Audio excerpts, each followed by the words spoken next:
Hello and welcome to Team Goals, a podcast with a mission to uncover what makes great teams. As the world of football has shown many times, assembling a group of fantastic individuals does not necessarily make a winning team. If an individual improves, the results will be incremental. And if the team improves, the results can be exponential. Ed, welcome to Team Goals. Very first guest. It's great to have you. Why don't you just introduce yourself briefly? Great stuff. Hi, everyone. My name's Ed Newton. I've worked in the charity world for about 20 or so years now and was chief executive of a charity called Causeway for best part of 10 years.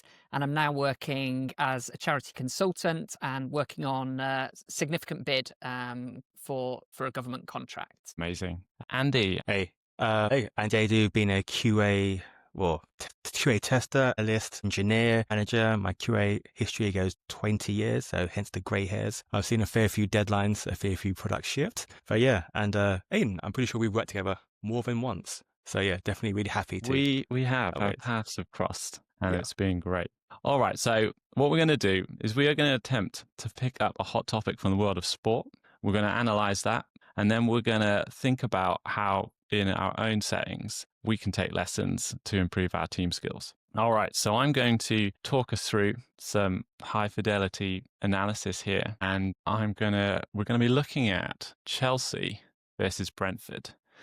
Ed, why don't you set the scene for us? Sure. Okay. I'll make this as dramatic as possible. We are almost in the last minute. Chelsea have just gone ahead in the game only a few minutes before, and it's the classic moment of sort of, if we think back to what we were taught as kids, like when in doubt, absolutely boot it out. And Chelsea have done just that, put it out for a throw in, and we'll probably be thinking they can regroup and survive this, and the game is won.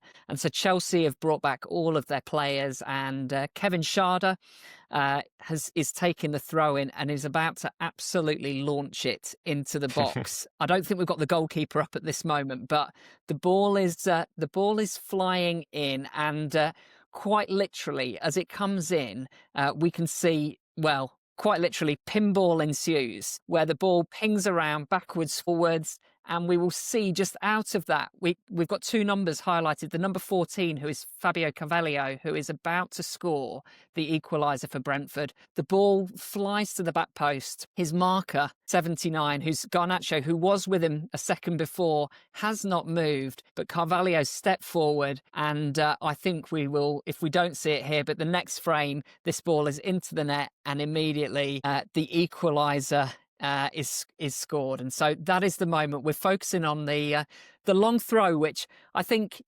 obviously Rory Delap at Stoke made famous many years ago, but actually really feels like it's making a bit of a comeback sort of this last year or two. If like playing on the playground or school or whatever, the one who could throw it the furthest, that was something to be proud about, wasn't it? You kind of could put your shoulders back. It's like, we've won a throw in. Leave it to me, lads. I'm going to hail it in. And Andy, was that you? Are you a long throw specialist? I'm a data metrics effective specialist. Back in those days, it definitely was. Just launch it in, get it in there, swing some legs, get a head to it, see what happens next. But yeah, it's a comeback. Definitely making a comeback. The long throw and set pieces in general. Yeah, coming back into fashion. Yeah. So I think it's interesting that the long throw is making a comeback. And like famously, the last couple of years, there's been a lot of investment. Teams Liverpool, Arsenal, specialists on set pieces. And we see these quite sophisticated, like rehearsed strategies that they're going for in their set pieces. And yet what Brentford have done, not just here in the last minute, but throughout the game, they've gone for this technique that actually probably almost as a Premier League side, you just don't think. It's almost like the underarm serve in tennis. You just don't expect like at that level to see that sort of technique used.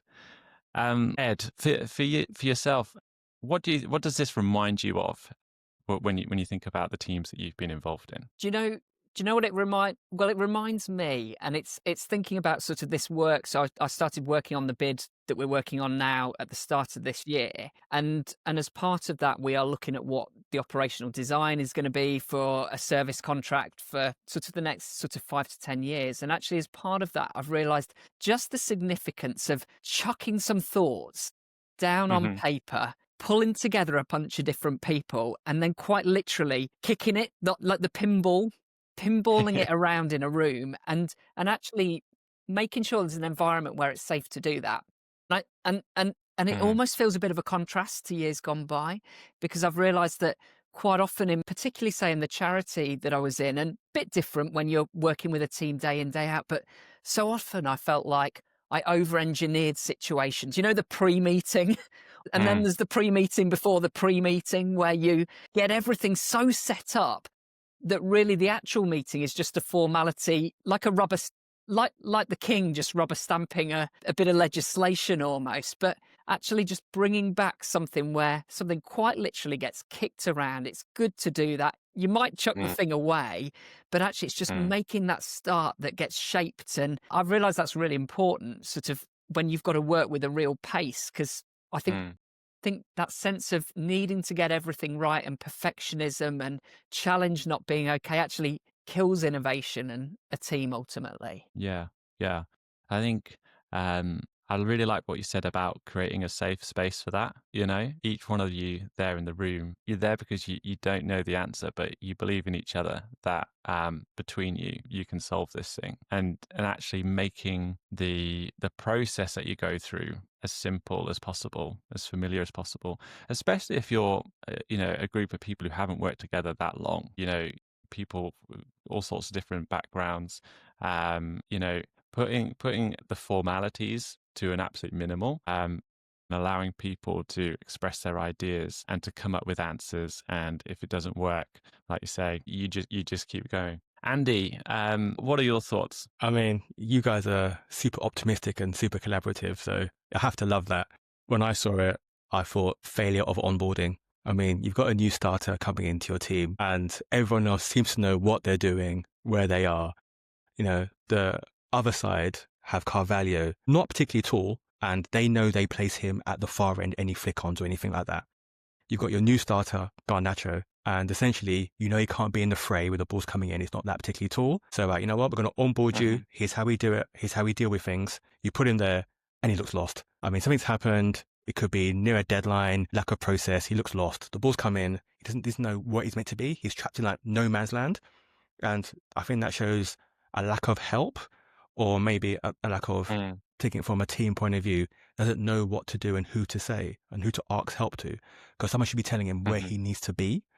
And essentially, look at the slides. He's isolated on his own. Carvalho's peeled off and kicked it in. And you can just see how he's just doesn't know where he's meant to be, running backwards, running forwards. And yeah, and I think that is a massive thing, because yeah, right there's way too much space. So on the slides you have him at Hmm. 79, I believe, and there's way too much space. He really should be a lot tighter, and like he doesn't know his assignment or what he's been brought in to do on both sides. Hmm. Because you have your onboarding, you have your training, you know how the company works, how you handle certain processes, how you handle certain things. And yeah, it's pinballed around, it's flown in, and Garnacho should be where his man is. And Carvalho's peeled Hmm. off. So essentially, if you have a team, especially a new starter, Carvalho literally is a new starter. And you have to onboard someone into your team to help them to understand how we do things, where things move to. And it looked like he just didn't fully understand what to do in these type of situations. 'Cause everyone else seems very tight, or either zone or whatever. They know what they're doing. Carvalho looks like he didn't know what he was doing. And if I guess Hmm. we've all worked in teams and all led teams as well, teams work best when people know what they're doing, as well as talking about safe spaces, knowing who to ask. Who should I be doing? What should I be doing? And if you can have a safe space to do that, I think teams really do thrive, and you can literally expand upon it. And you have to be able to brave enough to ask, but also, as Ed said, have a safe enough space to be able to ask and to find out. Because the consequences, in That's this such a case, good point. yeah, three points. And I guess for Ed, the pitch, it's even more than that. So yeah, that's how I saw it. A bit negative compared to you guys, but yeah, I saw it as failure to onboard. Yeah, Ed and I, we saw ourselves as the Brentford, No, but other way Andy, around. with your eye for bugs, you went straight there. Yep. Yeah, I think some great points there, Andy. And I almost think yes when onboarding, but also when you've played together for 20 years. If you are in a situation, it's crunch time, and um, you you kind of can't afford to just be thinking, right, my job is to stand next to the big man. Like, my job as part of a team is to make sure all of us know what we're doing, and this particular piece of work that needs to be done, for it to be high quality, every single person has to contribute in the moment. And so um the thing that comes to mind, did you hear about Gattuso had his first game of the international window as manager of Italy? So he's in there as a new coach. Obviously, he's a fairly experienced guy, but with a dressing room full of high value international players, and I think they're drawing 0-0 at half time, and he just goes around the room and slaps everybody. But the second half, I think Italy win 5-0 or something like that. But I think for me, that kind of just moment of that, I don't care who you are, in fact, you don't know me all that well, it's my responsibility to make sure you're alert, you're focused, and you know what you're doing. And I think in there that actually it's almost not good enough just to know your bit of the project, your bit of the piece that you're doing. You Mm-hmm. actually have to be looking and understanding where that piece fits into the whole. And so actually, as someone else is struggling or need that little bit of extra support, or actually someone else's role just adjusts, you've got to, there's a responsibility, isn't there, within a team to make sure you are bringing it all together as well Mm-hmm. to deliver the overall project, rather than having, a tick and, yes, you've accomplished your part, but actually your part could succeed, but the whole thing ultimately not joined together as well as it could. I'm still going on the collaboration point, aren't I here? That's fine. But again, in a HR friendly manner. Okay, slapping colleagues is not just it's not it's not HR friendly. Let's not do that. But yeah. Yeah, yeah. I mean, we've definitely been naming names throughout this. Certain names. Hey, um, so Andy, I've worked with you and seen you hire many people, often having either their first or kind of early on in their career jobs in QA. What are some practical things you've learned about how to onboard people? You definitely have to walk them through and make them feel part of any process going on. Make them feel part of the process and not like they're being processed. That's a really big thing. There's so many questions to come on board to talk about, and you can't do it all at once. It's not a one-off session because it won't stick that way around. You have to go back to it. And also, I think if you're in a team, see multiple faces, because that way it helps stick. They learn and they can know who to ask. One focal point is tricky. Having multiple focal points, they can ask multiple questions to multiple people and just have the comfortability to actually go and ask the question that needs to be asked. And don't be scared to say, I don't know. Do not be scared to say, I don't know, because you're not going to learn it in 2.5 minutes. Mm-hmm. That's an unreasonable expectation. It is simply getting yourself comfortable and allowing them to be the best version they can be. You hired them for a reason. They have the skills, they have the talent. And a good analogy for me is, especially as a QA manager and also being a head of QA, is there's a road ahead. And it's my job to make sure that road is as smooth as possible. And that way, they can travel at the best way possible. Having multiple bumps, there's always bumps, obstacles in the road. It's my job to clear those out of the way. That's not their job, that's my job. And hence, when they're on that road, they can be the best version they can be. And I think that is the best way of doing it. And again, if at any point they feel lost, get out and ask directions. It's not a problem. And never make them feel worried or troubled that they're doing it. Just, if you want to ask, just ask. And show as well yourself. I ask questions. And I'll ask you loads of questions. Some of them probably quite dumb. But the fact of the matter is, be brave enough and show as well you can do it, and people will see it as well. And if you have that relationship with the people you work with, it's amazing what you can do. And yeah, and you'll fail. There'll be issues on the way. But again, as a team, don't pinpoint it. So I said in that case, Garnacho made a mistake, but I don't say it's his fault for the mistake. it's a failing he may have made, but it's a bigger part of a question of was he actually helped enough to stop that? And that's, I think, the best way of doing it. Yeah. And I guess it doesn't matter whether you are the set piece coach, the manager, the captain, the goalie, any one of those people who are part of the team, the 11 on the pitch, on the side, anyone who's got an opportunity to spot something and speak up, like they shouldn't wait, right? If something needs to be said, just say it. And what's the worst that can happen? So it's like being a bit overshore. Like, has anyone ever really over communicated something? I don't think it's actually possible. Yeah. Yeah, so I love that. I think that there is, Andy, you've actually come around to collaboration a bit here, right? Because you're creating safe spaces.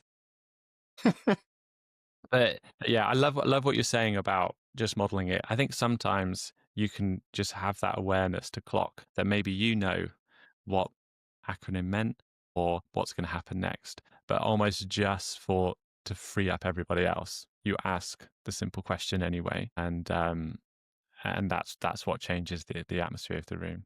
It's interesting you say that, Aidan.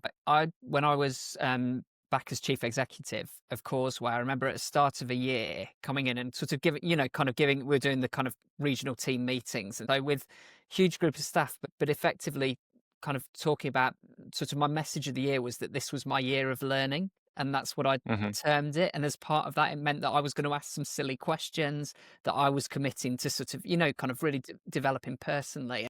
I almost wanted to give that permission for others to ask those questions as well, and to express a little bit of my own vulnerability. Because I think often sort of actually to feel you can ask those questions, sometimes it takes vulnerability from a leader, or, others have to show that. Otherwise, that permission doesn't naturally, people don't necessarily feel they can do that, I think. Yeah, that's so good. Well, you guys are fantastic team members. Thank you so much for helping me with this episode today. And yeah, big fans of the work that you do. To just land this episode, I'm going to ask you, what's the greatest team of all time that you've ever seen and why? Ed, you go first. So I've been holding up my Leicester City mug, and so I think I have to go for Leicester's title-winning team of 15-16, because it was largely a bunch of absolute nobodies at the time and misfits who were on loan or had been given up by other teams, and yet came together, sort of played to their strengths. Ranieri as a manager just felt like he took the pressure off, with his kind of songs that he'd do in the press. And I think it almost drew the attention away from the team and how well they were doing on the pitch, and kept it just as they were having fun together as a group of players going out and with something to prove, but not with that pressure on their shoulders. So yeah, for me, that's a year that will live long in the memory as a team who, were more than the sum of their parts, for sure. Yeah, I think for all of us who love football, like there's going to be a part of us that admires that Leicester team. What great memories that were of that season. And Andy, same question to you. As a Liverpool fan, I hate saying this, 98 FA Cup final against the Witherspoons pub team, or Wimbledon as I'm sure they're called. I cannot believe what happened. That was a team who just deserved it. It wasn't luck. They actually deserved it. They came together, again, using the misfits, everything else. Nobody backed them whatsoever. And they got there and, like, as a team, just turned over the better team. They just did it. And I think they worked together. They knew what they were about. They knew their weaknesses. They knew their strengths. And they just played with just sheer abandon. They had nothing to lose. And why not? If you've got nothing to lose, you should go for it. And they did. They grabbed an opportunity. They didn't get there by fluke. To be fair, they deserved to get there. But when they got to the actual crunch time, they did it. And I think the odds must have been ridiculous. I think nobody gave them a chance, to be honestly fair with you. The season before, we bought magical Johnny Barnes, Watford, I think 900,000 at a time. That was money, and nope, they just actually rolled through. I mean, they did it. And have to respect it. I mean, I think the commentary was shocked. Crazy gang. Yeah, biased commentary is rare, but they were shocked. So yeah. And still, it's legendary. Like those are the sort of stories where the underdog just finds a way to win, and we love that, don't we? Well, amazing, Andy, Ed. Thank you so much for spending this time with me and sharing your thoughts. It's been really good fun. And thank you to you for watching, listening. If you found something valuable in this conversation, we'd love to hear from you in the comments. Please like, share, subscribe, and join us next time for another episode of Team Goals.